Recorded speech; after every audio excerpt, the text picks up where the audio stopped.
다시 한번 감사하게 됩니다. 사람은 태어날 때는 누구든 아름답고 순수하게 태어나는 모습을 보게 됩니다. 그런 아기들을 볼 때마다 하나님의 축복의 섭리인 것을 깨닫게 됩니다. 아기의 출생은 하나님의 선물이다, 이렇게 누구든지 말하는 것을 우리가 보게 됩니다. 오늘 2000년 전에 이 땅에 아기 예수로 오신 예수님을 다시 한번 생각해 봅니다.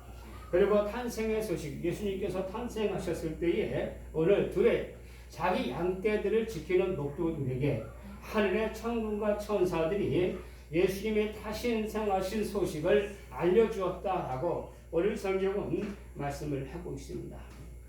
이 말씀이 무엇입니까?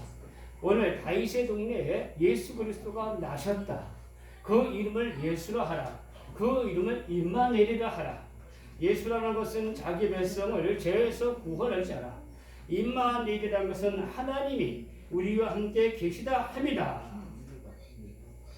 이 세상에 태어난 모든 사람들은 다 하나님의 목적을 가지고 태어난 것이라고 성경은 말씀을 하고 있습니다.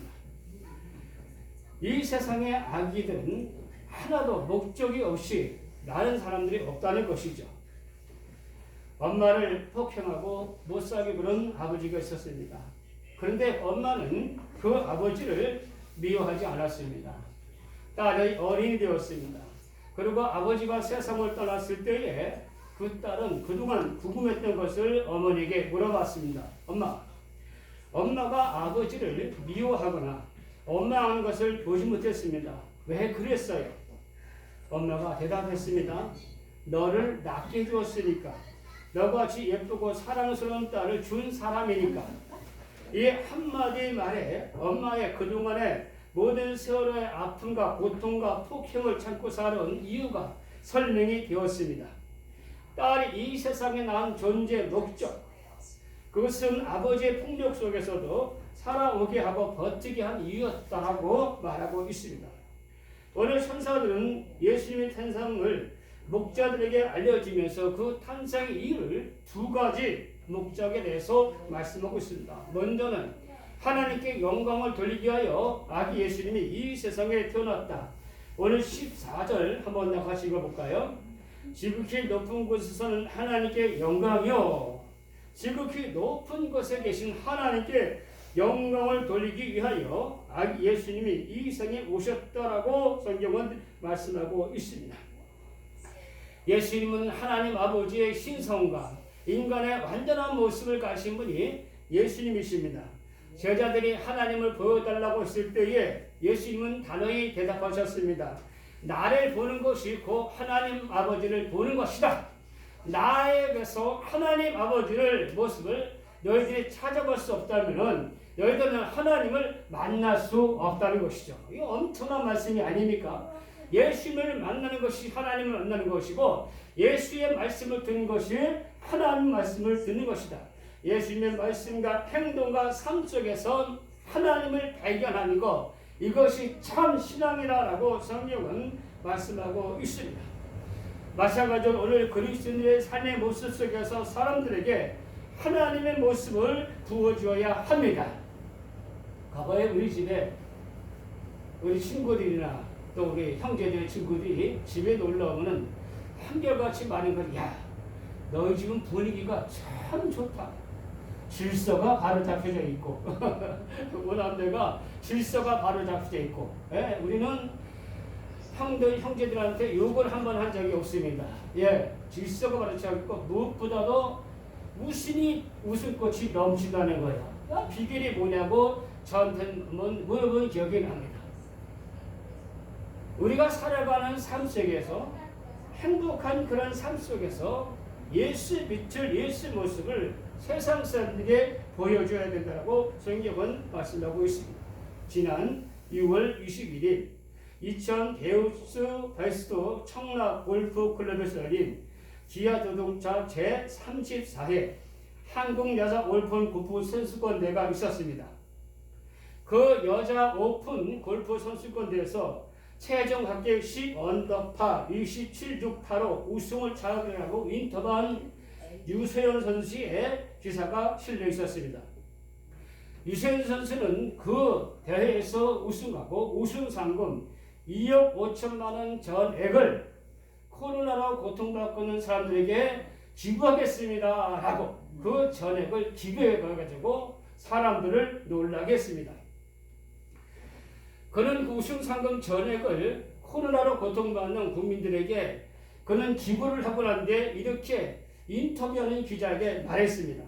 최종 라운드를 앞두고 굉장히 많이 떨려서 기도를 많이 했습니다. 기도할 때 하나님께서 이번에 우승을 허락하시면 우승하면 상금 전액을 기부하겠다고 하나님께 약속을 했습니다.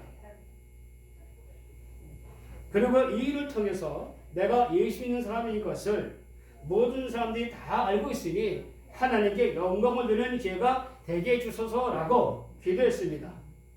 그리고 시상식 전에 어머니에게 전화를 드려서 우승 상금을 가난하고 고통받는 코로나 사람들에게 주기를 원한다고 얘기했을 때에 어머니도 쾌히 기뻐하고 찬성해 주셨습니다.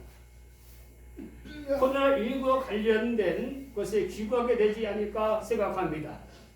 유선 선수는 한때 세계 1위를 차지했던 선수입니다. 박세리 선수가 우승했던 US 오픈 골프 선수권에서 박세리 다음으로 두 번째로 한국 선수로서 우승을 차지했습니다. 그는 세계의 큰 대회, 메이저 대회에서 18번이나 우승을 차지한 아주 훌륭한 선수입니다. 국보 같은 선수라고 말하고 있습니다. 이렇게 자기의 재능을 가지고 하나님께 영광을 돌리는 그 사람을 하나님이 더 귀하게 쓰시는 모습을 우리가 보게 됩니다. 이것이 스포티TV 뉴스 6월 21일 정은 기자가 쓴 기사의 내용입니다. 우리는 크리스찬이라는 이름을 귀하게 영광스럽게 여겨야 됩니다. 그리스도라는 이름은 처음에 사실은 조롱 섞인 이름, 그리고 멸시 이름이었습니다. 좋은 이름이 아니었습니다. 한 번은 사도행전 20장에 보게 되면 아그리파 왕 앞에서 사도 바울이 당신도 내가 묶인 것 위에는 당신도 나와 같은 사람이 되기 원합니다. 예수를 믿는 그리스도인 되기를 원합니다 라고 말했을 때에 깜짝 놀란 아그리파 왕이 이렇게 대답했습니다. 네가 적은 말로 나를 권하여 그리스도인이 되게 하는도다 라고 바울을 조롱하고 책망했던 기사가 사도행전 20장에 쓰여진 모습을 우리가 보게 됩니다. 그 당시 그리스도라는 이름은 예수 믿는 사람들에게 붙인 라벨입니다. 그들을 조롱하고 욕하고 그들을 우습게 여긴 이름을 가지고 그리스도인이라 불렀습니다. 오늘 코로나 때문에 교회에 민낯이 드러났습니다. 교회에 부끄러운 모습들이 드러났습니다. 그러자고 교회를 사람들이 개독교라고 비판하고 조롱하고 있습니다. 또 코로나가 기승을 부리니까 또다시 개독교라는 이름이 나오는 그런 모습을 우리가 보게 됩니다. 이번 코로나를 통해서 우리들이 교회가 하나님의 영광을 선하고 착한 행실로 하나님의 영광을 세상에 드러내어 우리들의 개독교가 다시 그리스도인의 영광스러운 이름을 회복하는 그런 기회가 되기를 예수님의 이름으로 축원을 드립니다. 예수님이 이 땅에 왜 오셨습니까? 하나님께 영광을 누리기 위해 하셨습니다. 그리스도의 삶의 목적은 사나 죽으나 오직 하나님의 영광을 위해 사는 것입니다. 우리가 시끄럽고 복잡한 시장에서도 잠시 허리를 숙이고 기도하며 음식을 먹을 때에 그것은 우리의 신앙을 드러내는 행동이고 그것을 통하여 하나님의 영광을 돌리게 되는 것입니다. 두 번째로 사람들에게 평화를 주기 위하여 예수님께서 이 땅에 오셨다 합니다. 마태복음 5장 9절 말씀이니까 합평케 하는 자는 복이 있나니 저희는 하나님의 아들의 일컬음을 받을 것이요 라고 말했습니다. 합평을 만들고 합평을 지키는 사람들이 바로 하나님의 아들이라고 말씀하셨습니다. 바로 예수님이 하나님의 아들이시기 때문에 합평을 만드시는 분이십니다. 우리나라는 분단의 나라로 전쟁을 잠시 휴전하고 있습니다. 즉 전쟁 중에 언제든지 전쟁을 할 수 있는 나라라는 뜻입니다. 예수님의 재림이 가까울수록 전쟁의 소문이 더 많아지는 모습을 우리가 보게 됩니다. 유엔 난민 보고서에 보게 되면 전 세계적으로 난민 실업명이 5,950만 명에 이르고 있다고 합니다. 4년 새 난민의 수가 4배나 폭증했다고 합니다. 이 수치는 전 세계 인구 가운데 122명 가운데 1명이 나라와 고향을 잃어버린 난민이라는 뜻입니다. 나라와 고향을 잃고 세계를 방황하는 사람들이 이렇게 많다는 것입니다. 난민은 종교, 국적 또는 특정 사회집단의 구성과 신분 또는 정치적인 견해 등을 이유로 박해를 받을 우려가 있다는 충분한 근거가 있는 공포로 인하여 나라와 정든경을 떠나 있는 사람들을 말하고 있습니다. 제가 만약 해야 될 기관지에 들어가서 글을 읽다 보니까 거기 수년 동안 성경을 보냈는데도 불구하고 아무런 답장 성경 보고서를 해오지 않으니까 최영도 간사가 좀 보고 좀 해주세요. 수년 동안 어떻게 계시는지 궁금합니다. 이렇게 글을 올렸습니다. 그랬더니 글이 올라왔습니다. 지금 저는 니제리아에서 선교를 하고 있습니다. 니제리아는 이슬람 국가입니다. 니제리아에서 선교를 하고 있는데 그 이슬람 국가에서는 예수를 믿는 사람들 보면은 반증이라도 들이대차고 붙잡아다 죽이고 가두는 일이 있습니다. 그래서 지금 저희들은 은밀하게 숨어서 활동을 하기 때문에 자신들을 드러낼 수가 없습니다. 오늘 예수를 믿는다는 이유로, 오늘 그리스도를 믿는다는 이유로 세상에서 5분에 1명씩 그리스도인들이 순교를 당하고 있다고 합니다. 이번에 북한도 역시 종교적인 박해가 가장 큰 나라 일으로서 유엔에서 17년인가 17년 동안 계속해서 종교 박해 국가로서 지정을 받은 그런 모습을 우리가 보게 됩니다. 오늘 이 세상에서 사람들이 간절히 원하는 것이 무엇입니까? 바로 평화입니다. 화평입니다. 예수님은 목요일 밤 그를 붙잡으는 대제사장 말고의 길을 베드로가 화가 나가지고 칼을 들어서 말고의 길을 잘라버리고 말았습니다. 예수님께서 떨어진 말고의 길을 잡아서 그 말고의 귀에 같이 붙여주시면서 이렇게 말씀해서 베드로야 칼로 든 자는 칼로 망하는 법이니라. 할렐루야. 예수님께서 이 세상에 화평을 전하게 오셨습니다. 그분은 평화로운 아기 예수님으로 화평의 모습으로 오셨습니다.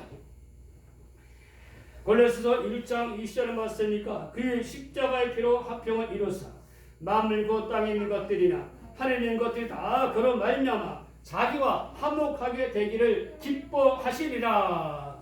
예수님만이 사람과 사람 사이에 하나님과 하나님 사람 사이에 온전히 화목의 제물, 화평의 제물이 되셨다라고 성경은 말씀하고 있습니다. 우리는 하나님의 자녀입니다. 그분의 아들, 딸입니다. 예수 그리스도께서 이 세상에 오셔서 죄악의 담을 십자가에 건져 허무시고 하나님과 우리 사이를 화평케 하셨고 사람과 사이를 화평케 하셨습니다. 그러므로 그분의 자녀들이 우리들은 이 세상을 화평케 해야 하는 사명이 있는 것입니다. 가정을 화평케 하고 사회를 화평케 하고 나라를 화평케 하는 사명을 다하게 될 때 우리를 부르신 하나님 목적을 이루게 되는 것입니다. 우리 다 같이 14절 다 같이 다시 한번 읽겠습니다. 시작.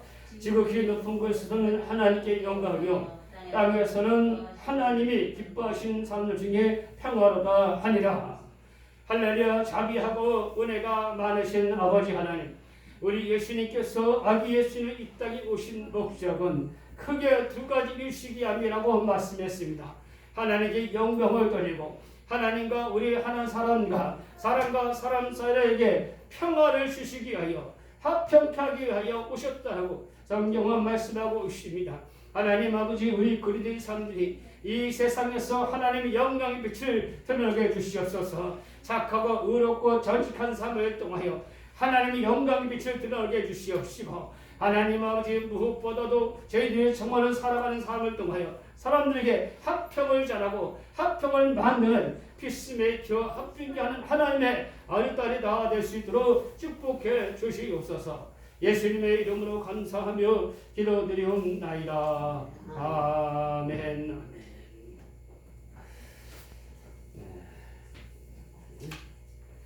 305장 찬송하면서 성탄 감사를 드리겠습니다. 305장입니다. 등성주 305장입니다.